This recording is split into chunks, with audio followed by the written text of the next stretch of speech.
টংকেশ্বৰ ৰাভাই কৰবাত ট্ৰাইবেল বেল্টৰ মাটিত পাথৰ কুৱাৰি দিলে জাঙুৰ খাই উঠে কিন্তু ইয়াত উচ্ছেদিত হ'ব বুলি মানুহ শংকাত ভুগিছে কিন্তু তেওঁ ইয়াত মাত মাতিব নোৱাৰে টংকেশ্বৰ ৰাভা ডাঙৰীয়ে কৰবাত ট্ৰাইবেল বেল্টৰ মাটিত পাথৰ কুৱাৰি দিলে তাত জাঙুৰ খাই উঠে আৰু ইয়াত মানুহ উচ্ছেদ হ'ব বুলি পেলে মানুহ সংশয়ত ভুগিছে ইয়াত তেওঁ আহি পেলে মাত মাতিব নোৱাৰে ৰাভা হাছং স্বায়ত্তশাসিত পৰিষদ চৰকাৰখনে কিয় ইয়াৰে মানুহখিনিক আশ্বস্ত কৰিব পৰা নাই ইয়াত এখন চৰকাৰ আছে ৰাভা হাছং অটোনমাস কাউন্সিল বুলি চৰকাৰ আছে সেই অটোনমাস কাউন্সিল বুলি চৰকাৰখনে কিয় ইয়াৰে মানুহক আজিও আশ্বস্ত কৰিব পৰা নাই বিপদ সীমাৰ পিছত টংকেশ্বৰ ৰাভা ক'ত থাকিব আৰু এই বিপদ সীমাৰ পিছত টংকেশ্বৰ ৰাভা ক'ত থাকিব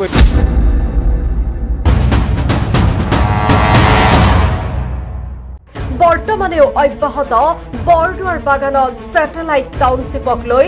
তীব্ৰ বিৰোধ কাৰ্যসূচী বৰদুৱাৰ বাগান ভূমি পত্তন দাবী সমিতিৰ উদ্যোগত আজি পলাশবাৰীৰ বাগান জাৰাপাতা খেলপথাৰত বৃহৎ নাগৰিক সভা বৰদুৱাৰ বাগান স্যাটেলাইট টাউনশ্বিপ পূৰ্ণৰূপত বাতিল বাগান ভূমিৰ স্থায়ী পট্টা প্ৰদান বেল্ট আৰু ব্লক সুৰক্ষা তথা বনবাসী লোকক আইনমতে সৰ্বোচ্চ 29.5 বিঘা ভূমি প্ৰদানৰ দাবীত আজিৰ বৃহৎ নাগৰিক সভাত অসমৰ বিভিন্ন ঠাইৰ উচ্ছেদিত লোক অসমৰ বুদ্ধিজীৱী দল সংগঠনৰ বিষয়াসকল উপস্থিত থাকি স্যাটেলাইট টাউনশ্বিপ সন্দৰ্ভত তীব্ৰ বিৰোধিতা প্ৰকাশ কৰি চৰকাৰক সমালোচনা কৰে আমাক লাগিবই জাতি আমাৰ মাটি থাকিলেহে জাতি থাকিব গতিকে মাটি কেতিয়া এৰি নেদো কোনো পধ্যে জনজাতীয় খিলঞ্জীয় ভূমিপত্ৰ হ'বই লাগিব পত্ৰ আমাক লাগিবই দৰকাৰ হ'লে তেজ দিম মাটি নেদো হয় আপোনাৰ আজি বৃহৎ নাগৰিক সভা হৈছে ইয়াত আপোনাৰ বৰদুৱাৰ টাউনশ্বিপ যিটো হ'ব প্ৰস্তাৱিত বৰদুৱাৰ স্যাটেলাইট টাউনশ্বিপ হ'ব তাৰ বিৰুদ্ধে আপোনাৰ নাগৰিক সভা হৈছে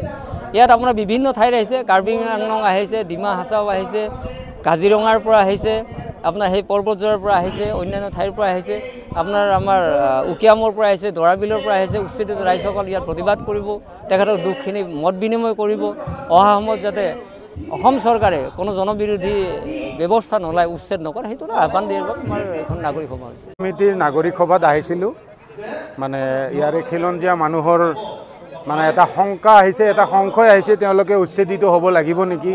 টাউনশ্বিপ হোৱাৰ কথা সেইটোক লৈ নাগৰিক সভা ইয়াত আহিছোঁ মোৰ বক্তব্যখিনি ৰাখিছোঁ ইয়াত এখন চৰকাৰ আছে ৰাভা হাছং অটোনমাস কাউন্সিল বুলি চৰকাৰ আছে সেই অটোনমাস কাউন্সিল বুলি চৰকাৰখনে কিয় ইয়াৰে মানুহক আজিও আশ্বস্ত কৰিব পৰা নাই সেইটোতো ডাঙৰ প্ৰশ্ন এতিয়া তাতকৈ ডাঙৰ প্ৰশ্ন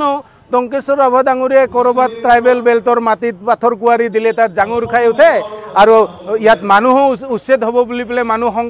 সংশয়ত ভুগিছে ইয়াত তেওঁ আহি পেলে মাত মাতিব নোৱাৰে এনেকুৱা ধৰণৰ এটা দুতিয়ালীয়া চৰিত্ৰ লৈ পেলে দিছপুৰৰ বহতীয়া হৈ পেলে থাকি পেলে কাউন্সিলত থাকি পেলে তেওঁ কোনখিনি ৰাভা মানুহৰ কোনখিনি কাউন্সিলৰ মানুহৰ উন্নয়ন সাধিব খুজিছে সেইটোতো মোৰ কাৰণে এতিয়া বুমেৰাং এইটো এটা মোৰ কাৰণে বুমেৰাং বিষয় তেখেতৰ পদবীটো দ্বিতীয় কথা উকিয়ামৰ নদীবান সম্পৰ্কতো তেওঁ আহি পেলাই কৈছে 20-25 মেগাৱাটৰ হ'লেও বোলে হ'ব লাগে কিন্তু তেখেত তাত গৈ পাইছেনে নাই আচল কথা উকিয়ামত তেওঁ গৈ পেলাই দেখিছেনে নাই তাতে কিমানখিনি মানুহৰ মানে জীৱন জীৱিকা তানে থকা ভেটিখিনিও হেৰাই যাব পানীৰ তলত গুচি যাব তো এইবিলাকক লৈ পেলাই তেওঁ মাত মাতিব নোৱাৰি পেলাই দিছপুৰৰ বহতীয়া হৈ পেলাই তেওঁ আজি নহয় এইবিলাক কোনো 5 মেগাৱাটৰ হ'লেও হ'ব লাগে এনেকুৱা ধৰণৰ ভাষ্য তেওঁ দিব এইটো দুৰ্ভাগ্যজনক কথা আৰু শিক্ষিদুল সংগ্ৰামটো তেওঁ কেনেকৈ পকেটত ৰাখি পেলাই চলি আছে জাতিটোক কেনেকৈ পকেটত লৈ পেলাই তেওঁ জাতিটোক শিক্ষিদুলৰ এটা আভুৱা ভাৰি আছে সেই কথাবিলাকৰ মানে এটা হয়তো বিপদ সীমা হয়তো আহিব বৰ বেছি দিন নাই আৰু এই বিপদ সীমাৰ পিছত টংকেশ্বৰ ৰাভা ক'ত থাকিব এইটো ডাঙৰ প্ৰশ্ন ৰাভা হাছঙৰ মাজত এটা হ'ব ৰাভা হাছঙৰ মানুহৰ মাজত কেনেকৈ দিব তেওঁ বাইট কেনেকৈ দিব 2 মাহ 20 দিন হৈ গ'ল তেখেতৰ